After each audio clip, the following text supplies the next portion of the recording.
Hello மக்களே, இன்றைக்கி நம்ம ஒரு ஹெல்தியான சிம்பிளான பச்சை பயிறு பருப்பு பார்க்கலாம் எப்படி வைக்கலான்ட்டு. அதுக்கு நான் வந்து கேஸ் ஆன் பண்ணிவிட்டு ஒரு எங்களுக்கு தேவையான அளவுக்கு ஒரு 1.5 அளவுக்கு பச்சை பயிறு எடுத்துக்கிறேன். அதை ஃபஸ்ட்டு வறுத்துட்டு அதுக்கப்புறம் நம்ம வந்து குழம்பு பண்ணால் ரொம்ப நல்லாயிருக்கும். இல்லாட்டினா ஒரு மாதிரி சொதப்பாக வந்துடும். ஸோ நான் வந்து எங்களுக்கு தேவையான அளவை நான் எடுத்துக்கிட்டேன். இப்போ இதுக்குள்ளே நல்லா ரோஸ்ட் ஆகுறதுக்கு நம்ம கொஞ்சம் லைட்டாக நெய் ஊற்றிக்கிட்டா வந்து ரொம்ப நல்லா ஸ்மெல் இருக்கும், டேஸ்ட்டும் நல்லா கொஞ்சம் என்ஹான்ஸ் பண்ணும். ஒரு 2 ஸ்பூன் மட்டும் லைட்டாக ஊற்றிக்கலாம் நெய்யை.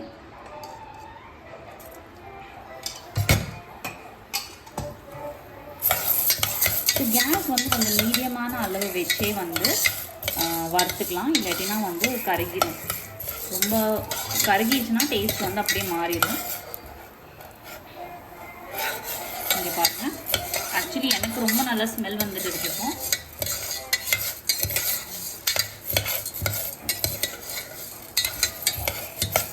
இதை வறுத்தோன்னா நான் எப்படி இருக்குன்னு காமிக்கிறேன் ஃப்ரெண்ட்ஸ். இப்போ வந்து இது நல்லா கொஞ்சம் பொன்னிறமாக வந்துடுச்சு, ஆனால் கருக வைக்கக்கூடாது, ஆனால் பொன்னிறமாக வந்துடுச்சு. ஸோ இந்த மாதிரி டைமில் இதுக்குள்ளே ஆட் பண்ண வேண்டிய திங்ஸ் எல்லாம் அந்த இப்போ நான் வந்து ஆல்ரெடி எடுத்து வச்சுருக்கேன். டொமேட்டோ 2 டொமேட்டோ, ஒரு ஆனியன், இது ஓகே. ஸோ இதை போட்டுடலாம்.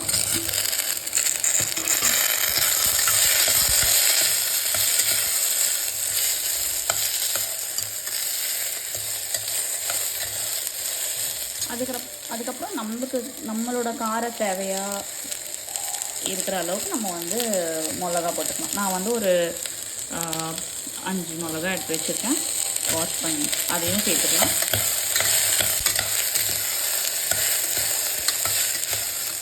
இதை சேர்த்ததுக்கப்புறம் நம்ம வந்து தண்ணி ஆட் பண்ணிக்கலாம். நம்மளுக்கு கெட்டியாக வேணும்னா கம்மியாக தண்ணி ஆட் பண்ணிக்கலாம், தண்ணி மாதிரி வேணும்னா கொஞ்சம் தண்ணி நிறைய ஆட் பண்ணிக்கலாம்.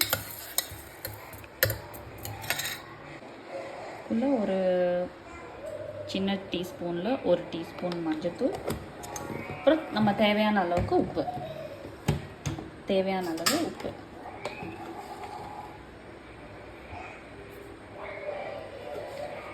உப்பு காரம் அதெல்லாம் நம்மளோட தேவைக்கு மாதிரி நம்ம எப்படி சாப்பிடுவோமோ அதை பொறுத்து நம்ம வந்து போட்டுக்கலாம். இதில் வந்து ஆக்சுவலி நான் இன்னும் ஒரு கிளாஸ் தண்ணி ஆட் பண்ண போகிறேன். ஸோ இதுக்குள்ளே நான் ஒரு 2 கிளாஸ் தண்ணி ஊற்றிருக்கேன். இப்போ நல்லா கொதி வந்தோன்னே நான் வந்து இதை மூடி வச்சு ஒரு 5 to 6 விசில்ஸ் அது நல்லா கொஞ்சம் மேஷ் ஆகிற வரைக்கும் நான் வேக வைக்க போகிறேன். அது ஆனக்கப்புறம் விசில் ரிலீஸ் ஆனக்கப்புறம் உங்களுக்கு எப்படி இருக்குன்னு காட்டுறேன். பச்சைப்பயிறு குழம்பு ஒரு சைடில் வந்து பாயில் ஆக ஆரம்பிச்சிருச்சு. இந்த சைடில் வந்து நம்ம அதுக்கு சைட் டிஷ்க்கு வந்து நம்ம சேனக்கிழங்கு ஃப்ரை பண்ண போகிறோம். ஸோ அதுக்கு வந்து நம்ம ஃபஸ்ட்டு மஞ்சத்தூள் அண்ட் உப்பு போட்டு அதை வேக வச்சு எடுக்க போகிறோம். இப்போ கொதிக்க ஆரம்பிச்சிருச்சு. இப்போது இதை மூடி வச்சிடலாம்.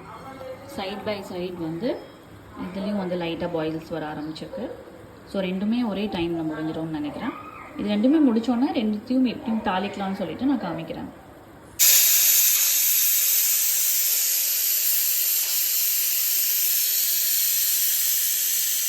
இதுதான் வந்து வேக வச்ச பருப்பு.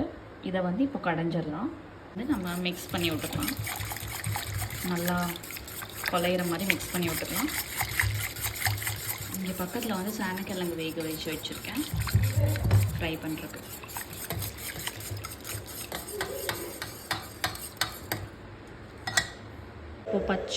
இப்போ பச்சை பயிறு குழம்பு தாளிக்கலாம். எண்ணெய் சூடானதுக்கப்புறம் கடுகு நல்லா பொரிஞ்சதுக்கப்புறம்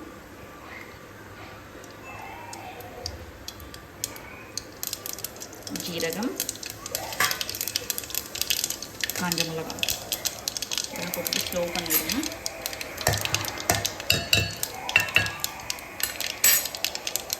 இதுக்குள்ளே நம்ம இப்போ பருப்பை ஊற்றிக்கலாம். இப்போ பருப்பை ஆட் பண்ணியாச்சு. இப்போ உப்பை டேஸ்ட் பண்ணிவிட்டு தேவையான அளவு உப்பு போட்டுட்டு கேஸ் ஆஃப் பண்ணிட வேண்டியதுதான் கொதி வந்ததுக்கப்புறம். இப்போ நம்ம சைட் பை சைடு வந்து சேனக்கிழங்க ஃப்ரை பண்ண போகிறோம். அதுக்கு வந்து எண்ணெய் வந்து நல்லா காயணும் ஃபஸ்ட்டு, இல்லாட்டினா ஒட்டிக்கும் ஃபுல்லாக தவால.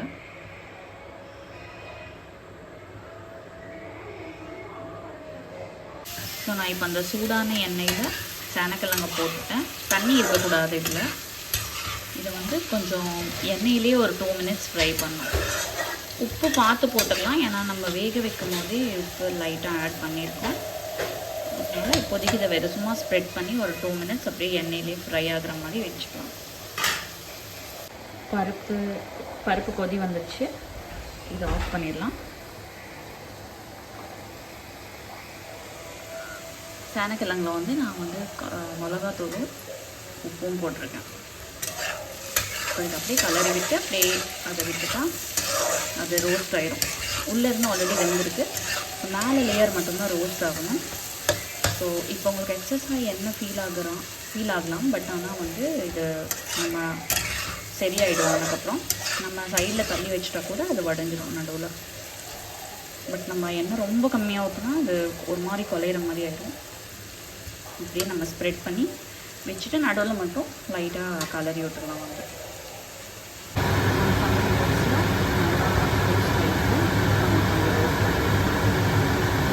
ஸோ இதுதான் இன்றைக்கி இந்த லஞ்ச் பிளேட். பச்சைப்பயிறு குழம்பு, சேனக்கிழங்கு ஃப்ரை அண்ட் சம் கியூக்கும்பர்ஸ்.